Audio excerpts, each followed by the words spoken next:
Temos o prazer de estrear o Band News FM especial. E o nosso videocast fala hoje de um tema que se relaciona com a rotina de todo mundo, ainda que a gente não perceba.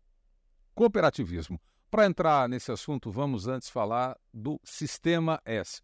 Você já deve ter ouvido bastante sobre o chamado Sistema S, famoso pelas escolas técnicas espalhadas pelo Brasil, que formam profissionais para a indústria, para o comércio, para o segmento do transporte.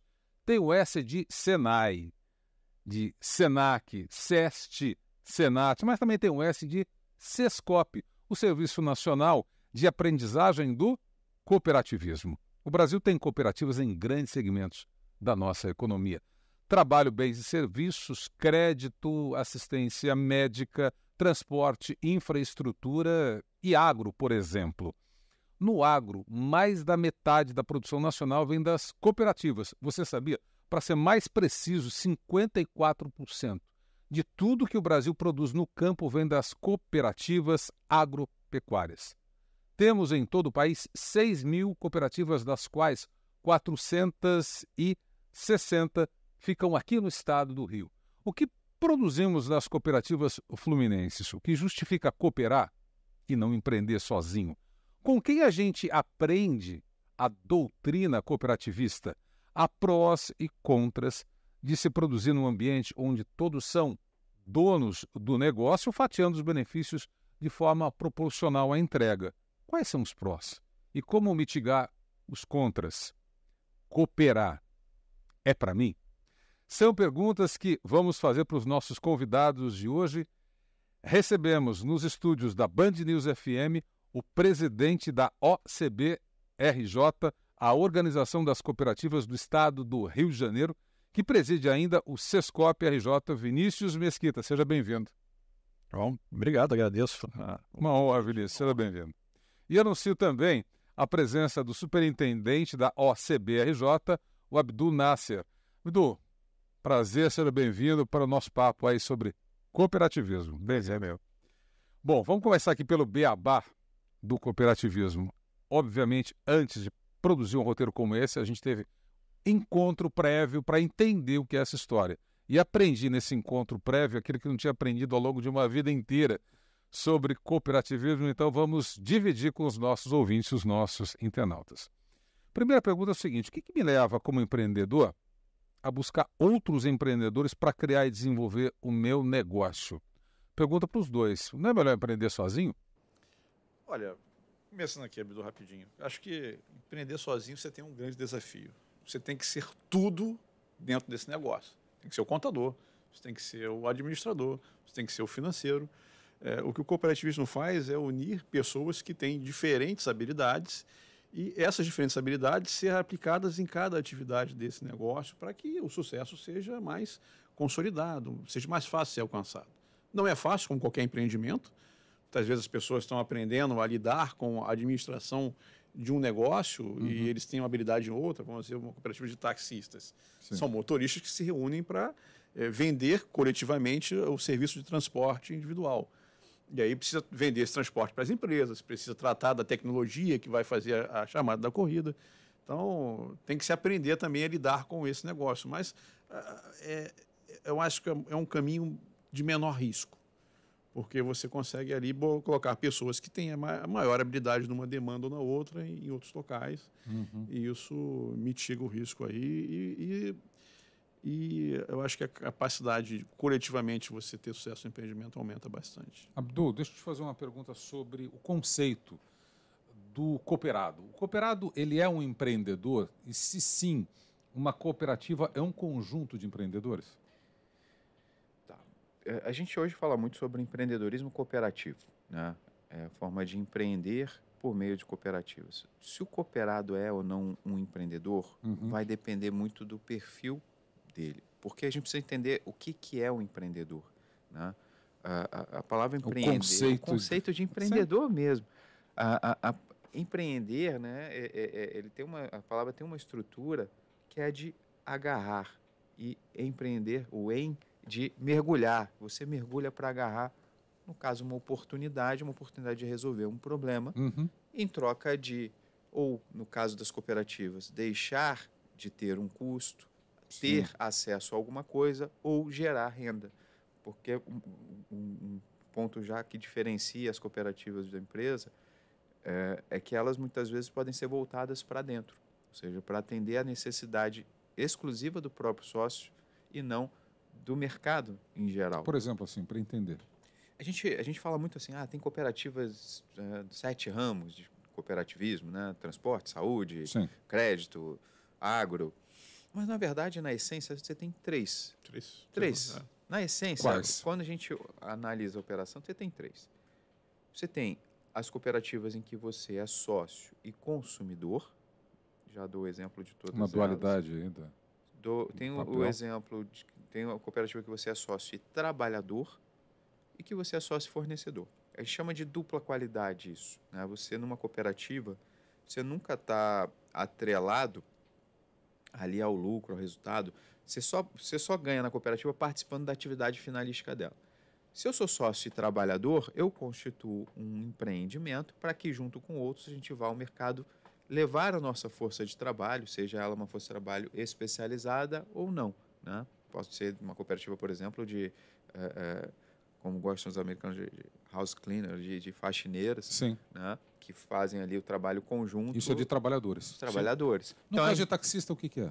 Também é de trabalhadores. Também é. Né? Leite, por exemplo. Produção. Leite já é fornecedor, porque ele fornece o leite, só que ao invés da empresa comprar o leite, agregar valor e vender mais caro e ele não vê mais o dinheiro, a cooperativa pega o leite dele, agrega valor, leva ao mercado e, se tem resultado positivo, devolve a ele. Industrializa, né? Industrializa, mas o resultado positivo devolve a ele na proporção do que ele forneceu. Cooperativa médica, onde se encaixa? É uma cooperativa de trabalhadores. Trabalhadores. Também, né? E aí você tem as cooperativas de consumo. Por exemplo, em São Paulo, a gente tem uma cooperativa gigantesca, tem 1.800.000 sócios, que tem uma rede de supermercados, farmácias, postos de gasolina, fábricas panificadoras ali, padarias. Ela tem, basicamente, um supermercado onde o cliente é o dono e que opera o serviço para entregar o melhor produto para o cliente. Sim. E o lucro, que seria do supermercadista, fica, volta para você na proporção do que você comprou. E aí, quem compra muito, é muito dedicado ali a escolher a cópia, né? E aí vende de tudo.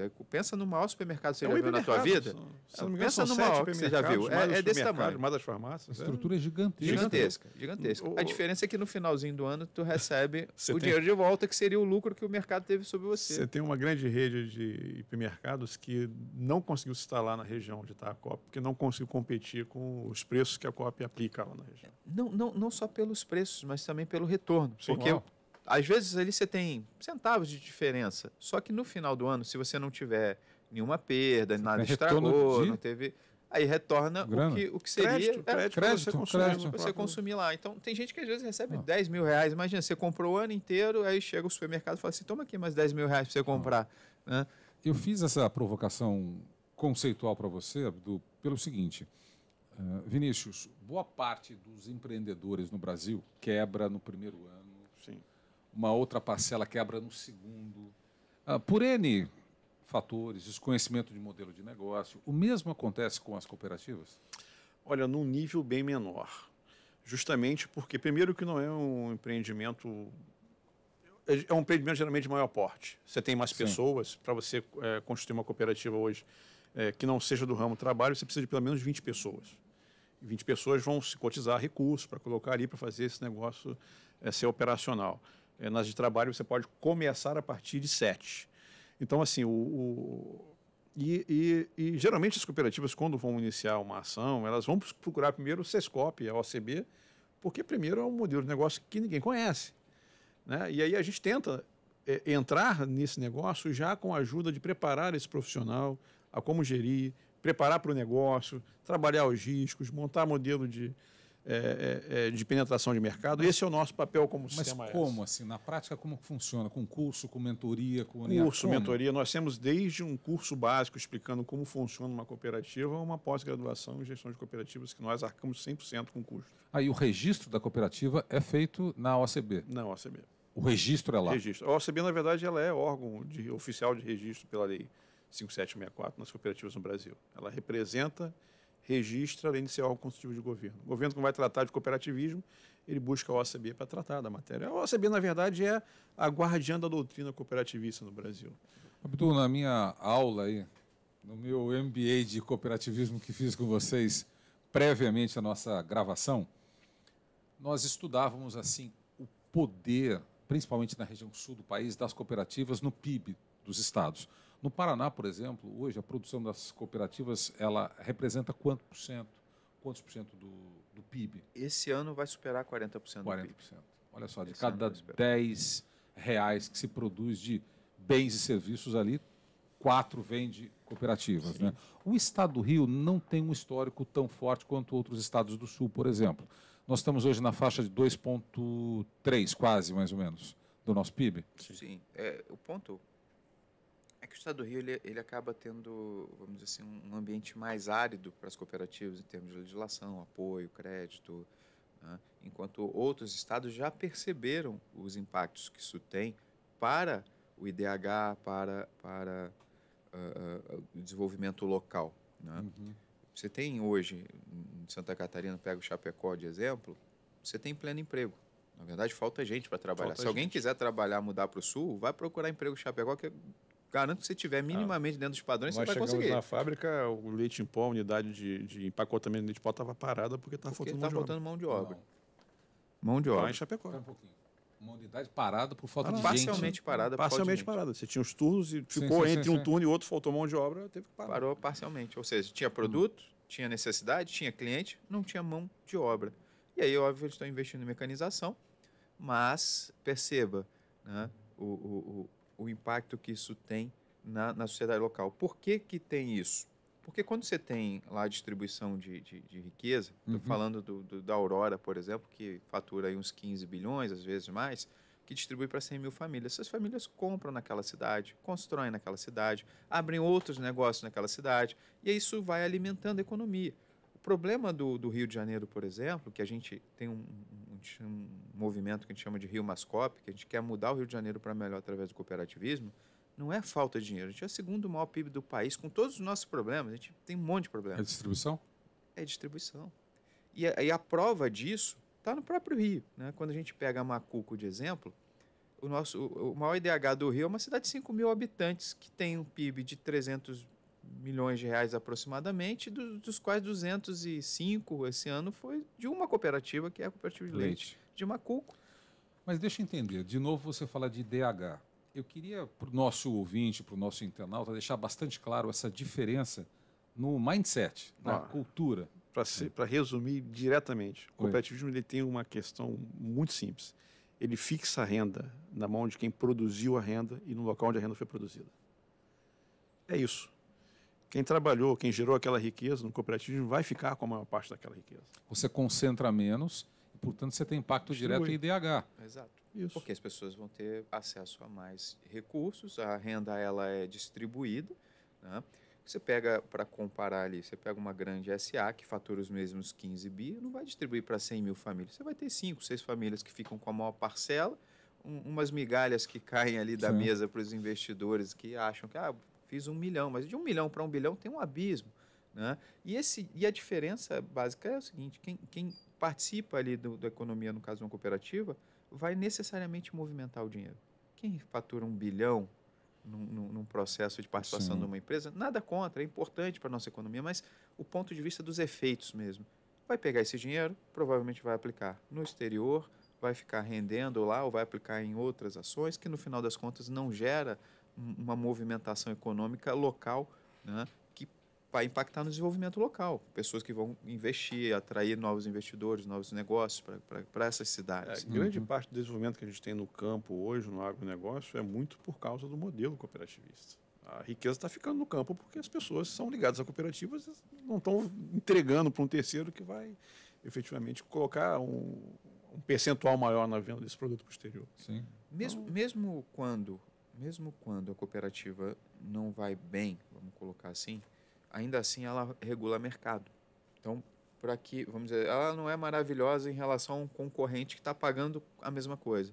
Mas pode ter certeza que aquele concorrente só está pagando a mesma coisa porque ele tem a cooperativa disputando o produto daquele produtor rural. Entendi. Então, mesmo quem não é sócio de uma cooperativa se beneficia do processo. Verdade. Aproveitando que você falou de cooperativa que não vai bem, é importante que a gente fale o lado que vai bem e o lado que, de repente, não está tão bem. Vamos migrar para a área médica, em que não só cooperativas, mas todo o sistema de planos de saúde, as empresas associadas ao segmento, estão sofrendo muito, principalmente com pandemia, demandas que não existiam antes, fraudes. E nós temos cooperativas médicas aqui no estado do Rio, né, especialmente, bastante debilitadas nesse momento. O que está acontecendo com essas cooperativas? Olha, hoje o mercado está terrivelmente, vamos dizer assim, instável para as operadoras de plano de saúde. Operadoras. A realidade é essa. Sim. A gente tem o uso político do rol, eu contrato lá um plano de saúde e a gente tem que também entender como é que funciona isso, né? Eu vou pagar por um serviço de saúde. E quem está fornecendo serviço de saúde para mim, ele tem que ter pelo menos uma baliza de quanto ele tem que utilizar esse recurso para me prestar o melhor serviço possível. Se não há uma precificação exata, o risco aumenta muito. Eu não fecho, meu modelo de negócio não fecha. O rol exemplificativo, onde cada hora você vai cobrar isso, mas cada hora eu aumento o número de serviços que você tem que prestar. Isso desequilibra. A judicialização, a gente tem muitas vezes casos de decisões que a gente pega lá nas cooperativas médicas que são absurdas. Assim, você vai... Teve uma que foi muito engraçada que um juiz decidiu que ia ter uma ecoterapia num apartamento. Tinha que ser num apartamento, porque a criança tinha dificuldade de mobilidade. Ecoterapia. Equinoterapia com cavalos. Tinha que levar um cavalinho para dentro do apartamento. Tem que levar o cavalinho para dentro do apartamento. A criança tem dificuldade de mobilidade, tem que prestar na residência. A residência no apartamento. E multa diária. Não dá para cumprir. São decisões esdrúxulas, mas numa quantidade muito maior do que nós temos internacionalmente. A gente até entende, porque tem um lado humano nessa questão. As pessoas, muitas vezes, elas querem salvar o seu ente, mesmo quando a gente sabe que não tem salvação. É natural do ser humano. Né? Então, muitas decisões, às vezes, elas não têm um embasamento científico de que, efetivamente, isso aqui vai ser uma solução ou não. É simplesmente preste esse serviço. Tem mais aspectos aí. Eu acho que tem várias camadas que a gente precisa desenrolar nessa questão. Acho que o primeiro ponto é o seguinte: é óbvio que, como cliente, a gente quer tudo e mais um pouco, sempre tudo do melhor. As pessoas que a gente ama, que são aquelas que estão associadas ao nosso plano de saúde. A gente quer um atendimento. Mas o primeiro ponto é o seguinte: o Brasil ele tem um sistema universal de saúde, que se chama SUS, e tem um sistema suplementar de saúde. O que está acontecendo hoje? Por uma questão de proteção à vida, que é relevante, por uma questão de ineficiência do próprio SUS, né? Por uma questão de ampliação dos direitos do consumidor, e também no passado, talvez ali, e principalmente porque a gente teve algumas coisas não tão positivas por parte das operadoras em geral. Né? Não é exclusivo aos Unimeds, que não foram tão republicanas assim e deram base para uma construção negativa de que a operadora é o mal do sistema. Só que a verdade é que, se não fossem as operadoras, hoje, por exemplo, o Rio de Janeiro não teria metade dos hospitais que teve, que ajudou a passar bem pela pandemia ali e segurou muito o número de mortes. As operadoras fizeram investimentos elevados nesse período, enfim. Nós temos, nesse momento, 4 hospitais em construção no Rio das Então, isso acaba beneficiando muito as cidades no aspecto de saúde. Mas vamos lá, qual é o desafio, né, para o consumidor entender bem esse negócio? Como é que é o plano de saúde? A gente faz um recolhimento de recursos das pessoas, paga uma mensalidade, junta aquilo e promete cobrir as eventualidades que venham a ter em termos de saúde dentro daquele mês. Bom, a gente estabelece contratualmente um rol de coberturas, é aquilo ali que a gente vai cumprir. Aí você tem um cálculo atuarial, que é basicamente estatística, é bem complexo de se fazer, mas você tem que ter uma base para você calcular aquilo. Só que fixa. Uma base fixa. Se ela é variável. O que aconteceu ao longo da história é que o avanço da judicialização, o fato da população estar sempre vendo os planos de forma muito negativa, acabou por estender essa base para coisas que são inviáveis, que nem o SUS oferece, né? E você querer estabelecer isso para um empreendimento que é delicado, né? Tô falando, o pessoal acha que o plano de saúde ganha muito dinheiro. Ele movimenta muito dinheiro, mas ganhar mesmo, não ganha. Tá? É bem, na verdade, operacionalmente A margem é mais... está negativo há algum tempo ali as operações. E é um desafio. Hoje a gente está, na verdade, imputando aos médicos, né, porque eles são sócios das Unimedes, o risco do negócio, que vem dessa distorção ali da judicialização, e a gente precisa achar o equilíbrio entre o que a gente precisa entregar de saúde, né, e tudo que tem se imputado à saúde. Se chega a algumas decisões a estabelecer a marca da água mineral que a pessoa vai receber em casa no home care. A marca. Né? E que agora você pensa, eu não tomo água mineral todo dia na minha casa, eu acho que a maioria não toma, né? E como que pode estabelecer a marca da água, né? E tem que ser uma água importada, e assim, umas justificativas meio fora do real até. Isso está desequilibrando muito. Mas assim, basicamente para a gente entender a situação, né? E aí vocês também se colocarem, é óbvio que quem está ouvindo vai acabar falando, não, tem que se ferrar mesmo, é operadora, a gente tem que mais é que ter tudo. Mas vamos lá. A gente fez um contrato com uma oficina e combinou, olha, no nosso contrato, a gente vai cobrir o que está aqui, ó, isso, isso e isso. Veio um agente público e falou, tá justo, que é o caso da ANS, foi lá e olhou, tá justo.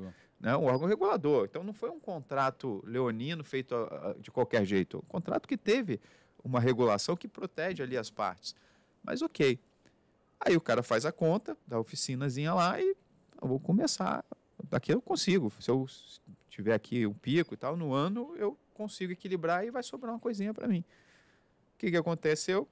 Vem lá a justiça e fala, não, tem que cobrir mais isso, isso, isso, isso. Olha, tinha que fazer pintura, tem que botar um farol novo, você tem que passar a cobrir pneu, porque pneu é importante, sem pneu o carro não anda. Né? Aí vem um deputado, um senador e fala, olha, eu acho que tinha que fazer o tuning aqui, botar um som, porque isso é importante para a qualidade de vida das pessoas. E quando o sujeito vê, fala, não tem como cumprir isso.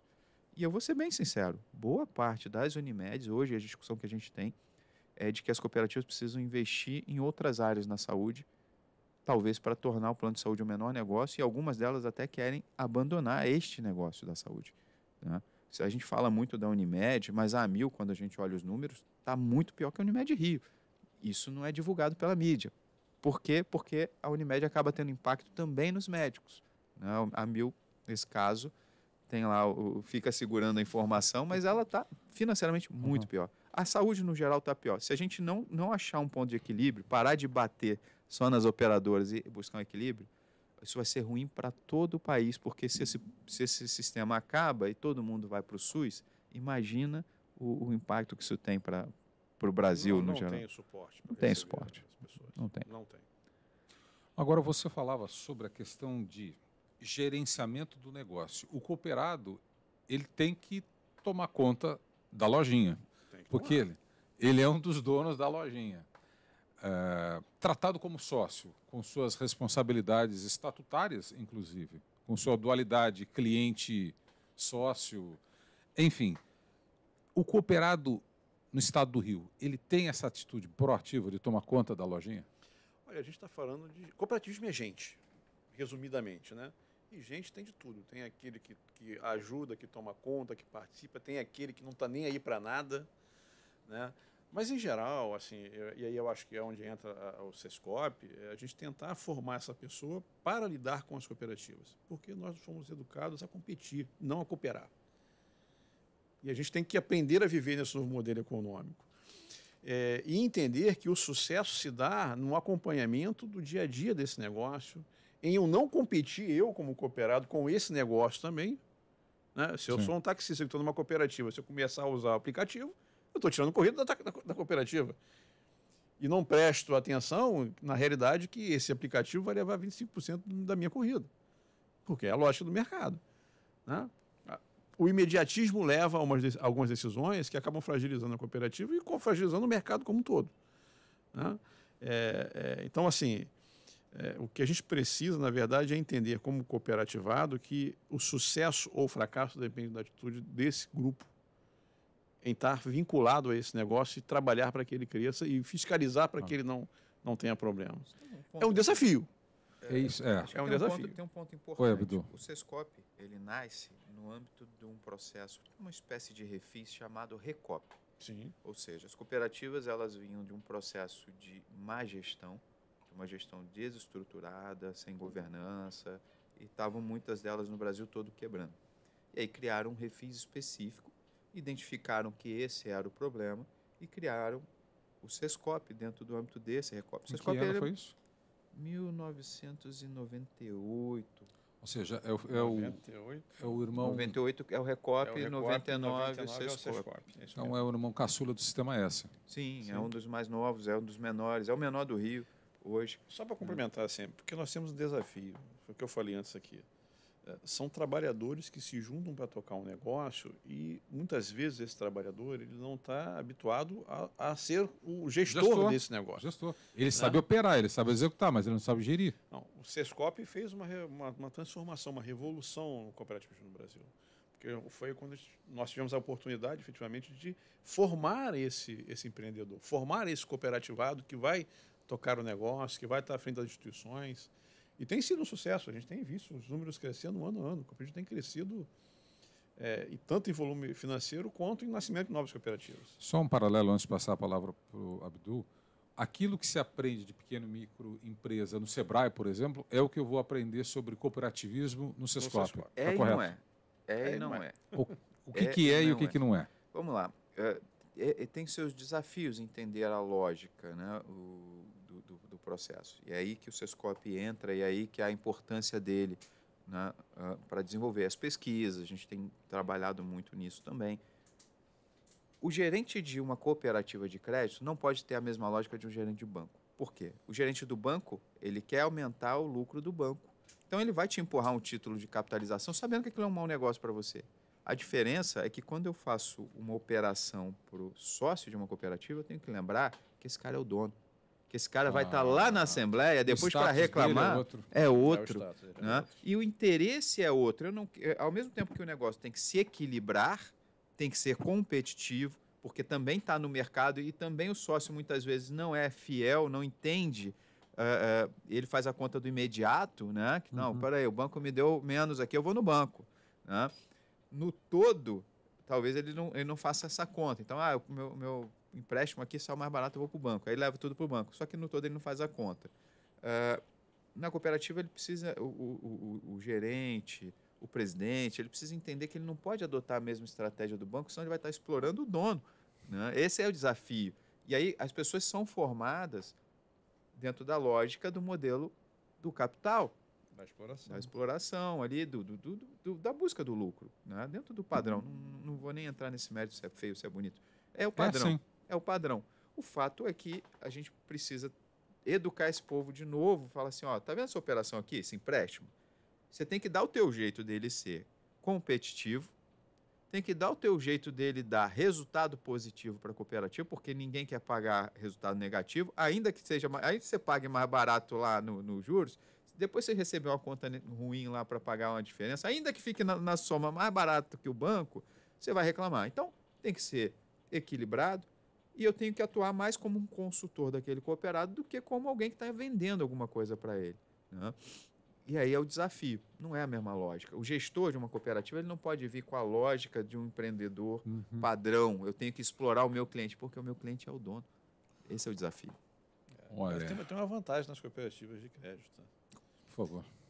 Você pode ser um grande empreendedor. E aí? Você pode ter um grande negócio. Você vai conseguir falar com o gerente da agência.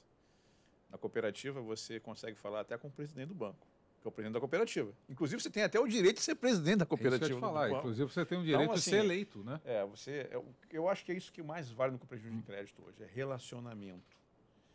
É levar as nossas dores a quem efetivamente vai decidir, é o colegiado ali de liderança que estão tocando a cooperativa. Falando de dores de relacionamento. E no final, o nosso dinheiro vai ficar aqui. Porque tem banco aqui no Brasil que o dinheiro vai parar na Espanha. Tem um negócio que é muito legal. Sim. Eu sempre falo para os meus amigos empresários, às vezes tem pessoal que tem grana pra caramba e tal, até na faixa do bilhão. Esses dias ele estava conversando, tentando trazê-lo para operar como cooperativa. Aí ele, não, mas por que eu vou para lá? Eu Falei, vamos fazer um teste? Só que tem conta onde? Eu tenho conta no bancão X. Né? Eu falei, pega o telefone aí e liga pro presidente do bancão. Liga para ele agora. Eu vou ligar pro presidente da minha cooperativa e eu nem sou rico igual você. Eu não sou, eu sou assalariado. Mas pera aí que eu vou ligar. Aí ele, não, mas como assim? Eu falei, de presidente para presidente. Eu vou ligar e ainda vou falar com ele sobre uma operação. E liguei e tal. Eu falei, fala pro meu... eu tô querendo convencer um cara a entrar aqui para a cooperativa. Dá para você falar com ele aqui? Ele tem uma operação assim, assim. Será que dá para adaptar, para atender melhor as necessidades dele? Ah, claro. Entreguei. Aí quando ele desligou, eu falei, e aí? Ligou pro presidente do teu banco? Ele nem pro gerente. Mas é o seguinte, deixa eu seguir na linha de provocação. Nós vivemos numa sociedade que não valora hoje muito a atitude coletiva. Nós caminhamos por um egoísmo muito grande, né? É sempre para mim, é o meu, enfim. E o cooperativismo, ele versa justamente o contrário. Eu preciso do outro, eu vou trabalhar com o outro. E para muita gente o outro tem uma palavra que se chama sócio, que isso assusta. Como é lidar com, na verdade, um fórum administrativo, que é uma cooperativa, que é um conjunto de pessoas? Como que é isso na prática, no dia a dia? Porque se reunião de condomínio já dá confusão, imagina numa cooperativa, é o que deve pensar uma pessoa não cooperada. E aí? Olha, gente, às vezes é complicada mesmo. Não vou mentir aqui não, que às vezes as coisas são conturbadas. Mas, em geral, o que a gente consegue fazer é unir as pessoas para realizar aquela atividade e o resultado, ele vem. E aí é que está a transformação. Quando o resultado começa a vir, quando as pessoas percebem efetivamente que o que ele realizava financeiramente sendo empregado e o quanto ele está realizando sendo um empreendedor cooperativo, o coração se amansa. O resultado. E aí começa a ver efetivamente que a coletividade gera o resultado, diminui o risco. Então, assim, e aí entra o nosso papel de educar essa pessoa mesmo, estabelecer modelos ali para que a gente consiga fazer o negócio crescer. Uma coisa que é importante observar no cooperativismo é que nem todo mundo ganha igual. Uma cooperativa de trabalho, por exemplo, como o Abdul citou, você vai ganhar mediante a produção que você vai realizar naquela atividade econômica. É proporcional à entrega. Quem trabalha mais, ganha mais. Quem trabalha menos, ganha menos. Quem não trabalha nada, não ganha nada. Não é ONG, é negócio. Não é uma ONG que vai pegar um dinheiro, vai transferir. Quem tem que fazer, o papel dela é esse mesmo. Da ONG. Só que o nosso negócio, nosso modelo é você ter negócios economicamente eficientes, mas socialmente justos, né? Então, começa a haver a percepção, as pessoas, os corações começam a se amaciar e o resultado vem naturalmente. E é bem engraçado. Mas, assim, eu tenho uma frase que cooperativismo é gente, né? Gente é complicado, amigo. Gente tem que... Né? E aí, tem uma questão no cooperativismo também. Assim, nós temos princípios. Um dos princípios é a gestão democrática. Você é eleito para estar à frente daquela instituição. Sim. E tem um porém. Eleição não é razão. Eleição é emoção. É emoção. Então, a gente vota com emoção. E, às vezes, nem Mas a gente sempre não administra com emoção. O mais preparado é o que vai assumir. A gente administra com razão. razão. Aí nós entramos para formar essa pessoa. E a gente faz o seguinte, a gente tem trabalhado muito ao longo dos anos para que a gente tenha a gestão profissional separada da gestão estratégica. As grandes cooperativas hoje elas seguem no movimento onde há uma segregação. Os que são os cooperados efetivamente são aqueles que vão tomar decisões estratégicas. A gente vai seguir para esse caminho, a gente quer seguir para aquele caminho. Quer aquele resultado, vai lá quer buscar. Aquele resultado e gente de mercado vem para assumir a gestão ali e tocar o dia a dia. Isso já é regra em todas as cooperativas de crédito sistêmicas hoje, por exemplo. Na abertura aqui do nosso videocast, eu falei que as cooperativas estão na nossa rotina, mas a gente acaba nem se dando conta de que estão.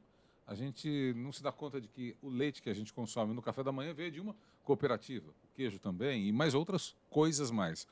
Onde que a cooperativa está, cuja percepção ou a presença de percepção não é tão grande, mas que ela está aqui do nosso lado, por exemplo? Olha, se entrar no supermercado é uma festa.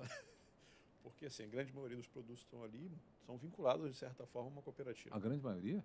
O café, a maior produção Direto de café ou indiretamente no Brasil, acaba sendo, porque o produtor rural fornece a maior parte dos produtos passa por uma cooperativa. Às vezes ela não tem a marca, mas ela entrega. Por exemplo, nem toda cooperativa de leite do Rio produz a marca própria. Ela entrega para a Nestlé, entrega para outras grandes marcas aí. Mas a fonte foi uma cooperativa de produção. Exatamente, acabou De passando. armazenamento. Isso vamos dizer assim, é o que está menos perceptível. Mas eu vou além, né? Tem coisas que são marcas, efetivamente, e que são surpreendentes em termos de serem cooperativas, né? A gente viu, e aí levando para o mundo, né? A gente viu agora, recentemente, todo mundo ficou sabendo do tal do SWIFT, que é o Sistema de Informações Interbancárias Internacional. Sim. Todo mundo aí, porque a Rússia foi votada para ela ser expulsa do SWIFT com todos os bancos russos. Está suspensa. Está suspensa. Está suspensa. Agora, o que é o SWIFT? Olha que interessante. É lógica cooperativista? Não, é uma cooperativa. É uma cooperativa. Todos os bancos do mundo, mais os países do mundo, que são a maior parte ali, fazem parte de uma única cooperativa. E por que uma cooperativa? Porque dentro, aí voltando à questão da gestão, não importa quanto dinheiro você tem na cooperativa, não importa quanto tempo você tem, não importa quantas operações você faça, você vai ter um voto. E o que esses bancos queriam, justamente no sistema que troca informações estratégicas importantíssimas? Que ninguém comprasse parcelas de uma SA, por exemplo, e passasse a dominar o mercado mundial, decidir sozinho ali. Então, os bancos, perceba, talvez o modelo mais capitalista de negócio do mundo optou por uma cooperativa. Então, ter cooperativa, a própria questão da governança, de ser sócio, de não estar vinculado necessariamente ao seu direito político, à tua operação, e tem outros ganhos que não são necessariamente ganhos diretos do negócio, sabe? Sim. São ganhos de controle, de participação. Pela segunda vez você fala de governança, né? Que é a letrinha G da sigla ESG ou ESG, que eu tenho E de meio ambiente, do inglês environment, depois eu tenho o S de social e o G de governança. Como é que está o cumprimento dessa agenda nas cooperativas? É delicada a implantação? Não, de certa forma isso está implícito ao nosso modelo de organização econômica e social, porque as pessoas são o centro, são o mais importante nas cooperativas. Não é o negócio em si, não é o resultado em si. Primeiro as pessoas. Esse é o princípio básico do cooperativismo. Então há muita sinergia entre os princípios da ESG e as cooperativas. Sim. As cooperativas são regidas, a gente estabeleceu ao longo dos anos na ONG mais antiga do mundo, que é a ACI, a Aliança Cooperativa Internacional, foi fundadora da ONU. Fundadora da ONU. Foi a primeira ONG, a ONG do mundo. A gente estabeleceu princípios para que essa cooperativa seja efetivamente reconhecida como cooperativa. E esse princípio ele preza igualdade, ele preza respeito ao meio ambiente, cuidado com a comunidade, estão ligados. Isso já é. Isso já lá. Então, assim, para a gente é até muito fácil. Mas as cooperativas têm investido ainda mais, principalmente no ambiental. Há um trabalho mais forte ali de conscientização, né? Um movimento nacional aí de inserção do ESG dentro das rotinas da cooperativa, de aprimoramento. A gente tem cooperativas de todos os níveis. Então, tem cooperativas muito grandes, que já estão uma estrutura de governança muito forte. Que eu te falar. Mas tem outras que não têm uma estrutura de governança. Nem como ter. Né? Sim. Basicamente, você tem ali o povo fazendo tudo. Uma pequena cooperativa, e aí o povo tem que aprender na marra. A gente tem auxiliado e tem produtos para todos esses setores. O Sescop talvez seja um dos poucos S's que não cobra nada nas suas formações. Quando cobra é mais por uma questão educativa, né? Mas é raro mesmo, são só questões muito pontuais. E a gente tem atuado em todas essas áreas, né? Desde a questão do monitoramento da governança, a gente tem um programa de qualidade ali que tenta ajudar as cooperativas a se diagnosticar e identificar onde elas estão frágeis, onde elas precisam melhorar. Né? E desde então as cooperativas têm tido um crescimento bem significativo. Né? A gente consegue atuar previamente, recebe ali o mapa radar, verifica efetivamente quais são as eficiências e a gente começa a formar as pessoas para ver a evolução nessa área. Tem uma pessoa que, ouvindo ou assistindo a nossa gravação, pensou, olha, isso aí é para mim. Não me vejo como um pequeno empresário isolado, me sinto empreendedor, mas quero empreender com alguém porque sozinho não dou conta de fazer tudo. O que ela encontra no Sescop de socorro, de ajuda, de amparo para colocá-la no caminho certo? Olha, desde o básico, de como esse modelo funciona, até cursos especificamente para a atividade econômica dela. Assim, a gente tem uma amplitude de formações muito grande, mas inicialmente, óbvio, a gente vai trabalhar a gestão, preparar essas pessoas para tocar a gestão das cooperativas. Depois a gente vai entrar nos negócios. A gente tem, por exemplo, cooperativas de eletrificação aqui no Rio de Janeiro, cooperativas que distribuem energia, são mini lights ali, Cerci, Ceres e Ceral. Tem 3 regiões aqui do Rio de Janeiro que quem recebe energia é dono do poste, é dono do transformador. Entre as melhores do Brasil, tem quase nenhum processo. Não, do ranking da Enel hoje, da Enel, quer dizer, do ranking da Enel, das 20 melhores distribuidores de energia, 19 são cooperativas. Inclusive o Cooperativo do Rio. Que produzem energia a partir dele? Não, distribui. Faz a mesma não coisa produzem, que a distribui. Ampla, que a Enel, que a Light. Tem cooperativa de produção? Tem cooperativa de produção. Porque tem gente no Rio produzindo. também. No Rio também tem. Tem geração de energia renovável, tem algumas que tem hidrelétrica. Então, assim, a gente acaba dando toda essa formação para que essas pessoas aprendam a lidar com isso. Vou dar um exemplo. A gente forma os engenheiros, os eletricistas dessas cooperativas para atuarem lá na rede elétrica, na manutenção. A gente dá esse tipo de formação. A gente dá a formação para os catadores, de como vai trabalhar a reciclagem, como vai separar melhor o lixo. Tem tudo. A gente vai... O recurso o cobertor é curto, a gente coloca assim, né? Mas a gente aperta aqui, aperta ali e, mediante a necessidade, a gente consegue entrar, inclusive, muitas vezes, na própria formação para a atividade econômica. Onde a pessoa encontra informação? Em que site? Onde está disponível esse conteúdo para que a pessoa possa entrar nesse ecossistema Sescop? O endereço é difícil. Trazer alguns pontos que eu acho que é importante. Assim. Em termos de endereço, a gente tem um que é bem difícil, que é rio.cop, só isso. Né? Rio.cop? Rio.cop. E lá você vai achar os contatos conosco, vai achar os serviços que a gente oferece, informações sobre o cooperativismo do Rio. Cursos que são livres, né? Aí a gente tem uma plataforma nacional que chama Capacita Cop. Por lá, pelo Rio.cop, vocês chegam lá. E lá a gente tem cursos que são exclusivos para a cooperativa, mas tem muitos cursos que são abertos a todos os interessados. E ali eles vão aprender os primeiros passos, aprender informações sobre cooperativismo, sobre como montar a cooperativa, como funciona uma cooperativa, né? E são gratuitos. Né? Então, já estou na página aqui. É rio.cop, lembrando sempre o COP é C-O-O-P, com 2 Os. Agora, eu queria trazer umas curiosidades. Por favor. Que as pessoas às vezes não sabem. Falam assim, o cooperativismo é desconhecido. Ok.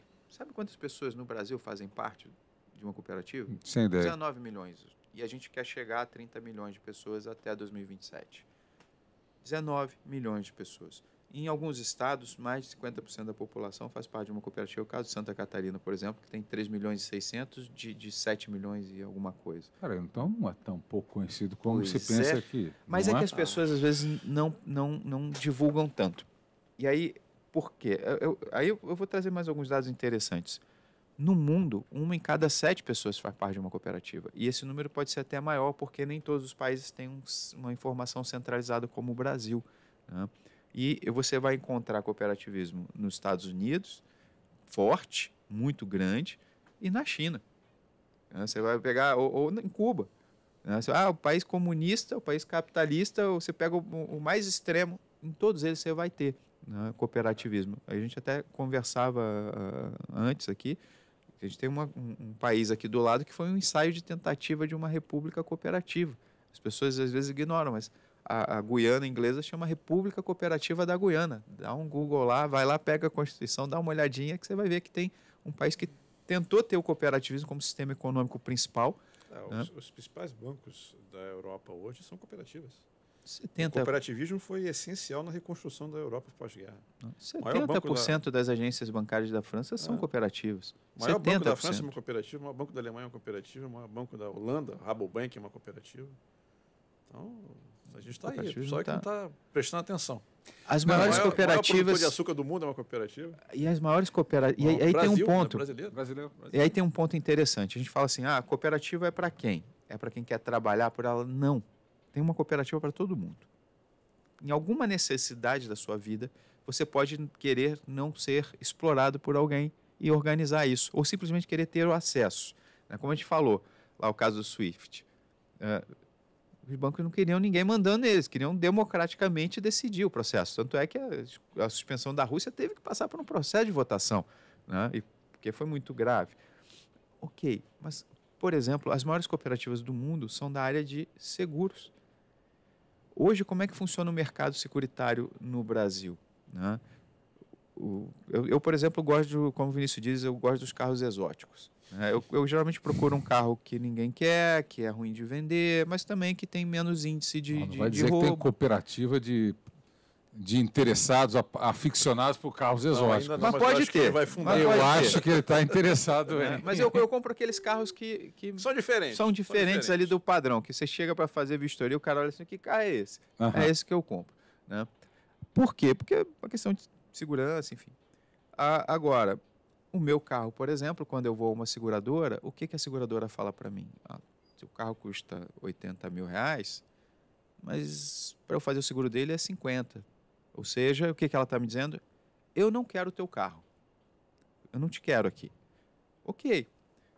E aí, como eu não posso organizar algo para cobrir o meu risco seguritário... Eu crio algo.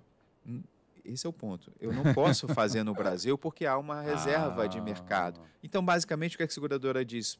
Olha, eu não te quero, mas fica sem nada aí me esperando. Talvez um dia... eu possa te atender. Eu te queira. Mas você tem que ficar reservado para mim, à minha disposição. Né? E aí, a gente vê um movimento dessas associações. Não são cooperativas, o pessoal chama de seguro de cooperativa. Não tem cooperativa de seguro no Rio de Janeiro. Pelo menos não é registrada na OCB. Isso é importante deixar nem claro. Na SUSEP, né? Nem na SUSEP. Superintendência São associações. Mas é um processo que vai acabar virando ali, abrindo a possibilidade de ter cooperativas. Por quê? As maiores seguradoras do mundo, grande parte delas, são cooperativas. E faz todo sentido. O usuário, nesse caso, ele não quer ser explorado, ele não quer... Ele quer ter um valor justo para cobrir o seu risco seguritário e ele não quer que ninguém olhe para ele, como olham, por exemplo, o meu carro lá e falam assim, não, se eu não quero, mas fica me esperando, o dia que eu quiser, você tem que estar reservado para mim. Né? Eu preciso ter alternativa. Vamos pegar um cara que vende carro do ovo, o sujeito tem lá uma combizinha velha, R$10 mil. Ok, para a gente é irrelevante, né? 10 mil reais para a maioria da população, que pra carro ele? velho, para ele é a vida dele. E esse cara não tem direito a um seguro, percebe? Então, como a gente disse, o sistema ele tem algumas travas até de reserva de mercado que deveriam ser retiradas para que mais pessoas tivessem o acesso. Aí você brincou assim, mas você vai criar uma cooperativa de carro exótico. Se você olhar bem, talvez até você tenha uma cooperativa, por exemplo, de compartilhamento de carros exóticos. Como já tem de lancha, como já tem de aeronaves. Já tem de aeronaves. Tem cooperativas de compartilhamento de aeronave por tempo compartilhado. Né? Pessoas muito pobrinhas, que cada um tinha seu jatinho, resolveram compartilhar. Porque, no final das contas, você não usa uma Ferrari todos os dias. Então, dá para uma pessoa assalariada, por exemplo, ter uma cotazinha e andar numa Ferrari uma vez por ano, duas vezes por ano? Dá. Não é, vou dizer que não é prioridade minha, não é prioridade da maioria, mas se um bando de aficionados quiser, talvez uma cooperativa caiba ali para dar o acesso, percebe? Não é para dar lucro, não é para ser um mega negócio, é simplesmente para permitir o acesso àquele sonho que às vezes você não consegue realizar sozinho. Abdul, Vinícius, é o seguinte, é o primeiro encontro nosso presencial. Eu tenho certeza que a gente tem muita informação para levar à sociedade sobre esse universo que é muito fascinante. É um universo que, imagino, seja popular cachaça para quem está ali dentro, né? Viver e entender a cooperativa. Alguns segmentos são assim, o segmento de água, por exemplo, entender produção de água, distribuição, petróleo, né? E cooperativas. Aliás, deve ser água fascinante. A gente está atrás do povo aí, porque eu acho que eles poderiam organizar uma cooperativa dos produtores de água mineral e passar a ganhar mais. Aqui no Rio de Janeiro, todo mundo está brigando um com o outro aí. Se tiver alguém ouvindo, procura a gente. Fonte, pega outra fonte, ficou a maior parte da riqueza. Enfim, assim a gente encerra o nosso videocast, agradecendo a presença dos nossos convidados. Obrigado, Vinícius Mesquita, presidente da OCB-RJ, a Organização das Cooperativas do Estado do Rio de Janeiro, também presidente do Sescop-RJ. Obrigado, Vinícius. Nada, eu que agradeço o convite. E obrigado também a Abdul Nasser, superintendente da OCB-RJ. Muito obrigado, foi uma aula que vocês me deram. Obrigado. Eu que agradeço. A você, ouvinte e internauta, obrigado pela audiência e até a próxima. Valeu!